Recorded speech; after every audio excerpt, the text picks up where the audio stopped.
राहुल गांधी ने हाल ही में south America के 4 देशों का दौरा किया। इस दौरान राहुल ने पेरू और चिली के छात्रों से बात की, जहां उन्होंने नौकरी, शिक्षा, विदेश नीति जैसे मुद्दों पर फोकस करते हुए कांग्रेस का विजन पेश किया। इस दौरान उन्होंने बीजेपी सरकार को इन तमाम मुद्दों पर नसीहत भी दे डाली। तो क्या कुछ बोले राहुल गांधी, जानेंगे इस रिपोर्ट में। कांग्रेस सांसद राहुल गांधी ने पेरू और चिली के छात्रों के साथ एक संवाद में बीजेपी सरकार की नीतियों पर तीखा हमला बोला और देश के लिए कांग्रेस का वैकल्पिक विजन प्रस्तुत किया।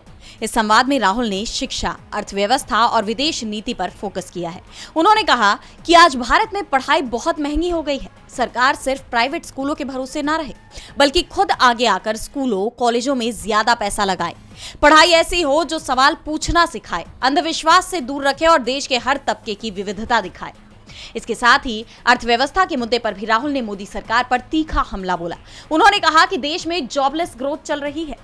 राहुल गांधी ने कहा कि बीजेपी ने देश में सिर्फ बड़ी बड़ी ट्रेडिंग मोनोपोली खड़े कर दिए हैं और अब हमारी सबसे बड़ी कंपनियां चीजें बनाती नहीं, बस खरीद बेच रही हैं। इससे छोटे और मझोले उद्योग यानी एसएमईज खत्म हो रहे हैं, जो असली नौकरी देते हैं। इसके साथ ही राहुल ने जीएसटी और नोटबंदी को भी छोटे और मझोले उद्योगों का विरोधी बताया और कहा कि जीएसटी ऐसा हो जो उत्पादन करने वालों को इनाम दे। कांग्रेस आएगी तो खेती, फूड प्रोसेसिंग और आईटी जैसे सेक्टर पर फोकस करेगी। वहीं विदेश नीति पर राहुल ने स्पष्ट किया कि चीन से डरने के बजाय हमें उससे आक्रामक तरीके से प्रतिस्पर्धा करनी होगी।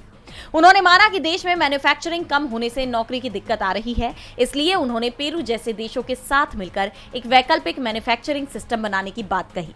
कुल मिलाकर राहुल ने विदेश में छात्रों के सामने कांग्रेस के विजन को पेश किया, जिसका देश की शिक्षा, नौकरी और विदेश नीति जैसे तमाम मुद्दों पर फोकस। यानी राहुल गांधी देश के साथ विदेश में भी कांग्रेस का विजन पहुंचाने का काम कर रहे हैं। डीबी लाइव ग्लोबल की रिपोर्ट।